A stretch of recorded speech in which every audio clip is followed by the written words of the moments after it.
hour, we welcome into the studio Susi Massacre of the Clinton Public Library. Now, it's been a while since we've had you folks in. What's been going on? Yeah, we've been a bit busy with programs popping up again, and story times are becoming really popular again, which is great.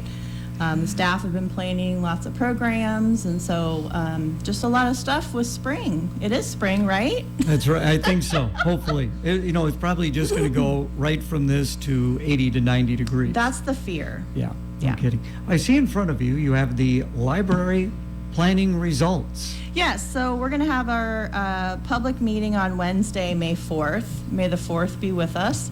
At 6 p.m. in the lower level, we're just going to go over our survey results and discussion for our next steps. So we hope to see people who want to help us with whatever it is we decide to do. But we'll be going over all of that on Wednesday night, so that's tomorrow night. So we're excited about that, and more to come on that. So to be continued. So next time we come in, we'll have more details. So tomorrow evening, what time? 6 p.m.? 6 p.m. Okay, now do people need to make a reservation or just show up? Nope, just show up, and we'll have some light refreshments. Okay. So yeah, we're hoping for a positive discussion. So what are you all going to be going over with? We're going to spoil it for everybody. A little bit. I'll spoil a little bit. So we're just going to go over the survey results that we took. We got about 374 people to fill out the survey. It was a little lower than what we expected, and so the choices for the library decision were very evened out. So there was no choice that had over 100 votes. So that made it a little bit more complicated trying to decide what to do. And then thinking about long-term costs, whether we expand versus get a new one-level building. Again, visiting with Susi Massacre. So what were some of the options? I mean, if there were 374 and none over 100. Yeah, there was a lot of options. I think there were 8 or 9 different options. Anything from expanding the Lions branch to building a skywalk between the 3 locations at 8th Avenue South with the Discovery Center and the Y. Adding on to the building in different ways, and then 2 options for a entirely new building. Okay, I had not realized the Y and the Discovery Center was also involved in this. Yes, they came to all of our meetings that we had, the public meetings that we had with FEH Design. So they were very helpful with talking through some of our ideas and thoughts that the public had. So tomorrow evening, 6 o'clock at the library. Yes. There at 8th Avenue South and 3rd Street. So after this evening, what's the next step?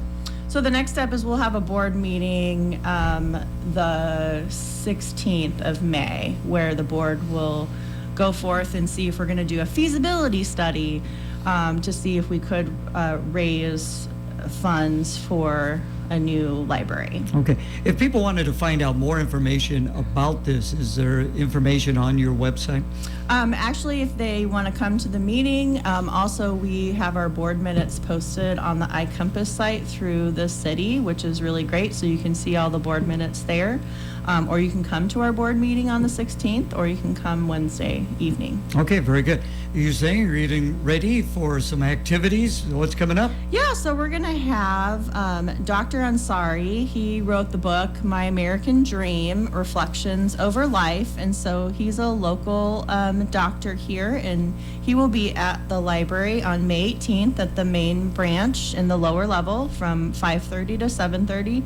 He'll have copies of his book. He'll do a book talk and signing afterwards, so you can purchase copies of his book on the 18th of May. I think Dave had him on talking about that. Yes. So we're excited to have him. And we're interested in any local authors that, I know I've talked to Margot Hansen, when her next book comes out, if she could come and do a book talk, that would be awesome.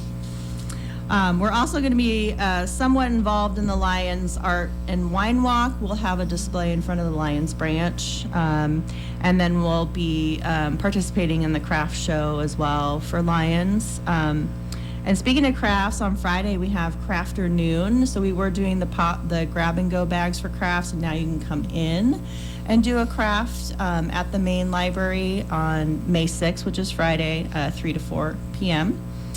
And then this weekend, Saturday, we'll be at Riverfront Marketplace Coffee Shop on 216 5th Avenue South. We'll have 52 stories, so they've been working on writing your history, your own stories that you have about growing up, and anything else you want to talk about, so they'll be meeting with that. Of course, school year is just about ready to come to a close. It'll be summer. What are some of the things that the library does offer over the summer months, Susan? Yes, we have a summer reading program that starts June 1st through July 30th. It's called Read Beyond the Beaten Path. And it is sort of a camping and outdoorsy type theme this year, and so we're really excited for that. And then we also help participate with the Lumber Kings, the Home Run Readers program too. So we're going to have library night at the ballpark in August to kind of culminate the end of summer reading, but we'll have activities all through the summer. And actually the County Association of Public Libraries, so we're going to be doing programs and advertising all the 6 libraries in Clinton County and what different things anyone can go to that are free for the public. And it's so critical for those youngsters to continue their, education, Yes. self-education over the summer. Yeah, the summer slide is huge, and if you're not reading well at 3rd grade at that reading level, the risk of not graduating high school is very high for those kids, so we want to continue reading over the summer. Speaking of reading, what is Susi Massacre reading right now? Yes, so the State Library has a book club for librarians and board members, and this month is Crucial Conversations, Tools for Talking, when the stakes are high. And the first chapter is called What's a Crucial Conversation and Who Cares? I thought that was pretty fitting, so we're excited it's multiple authors on this book.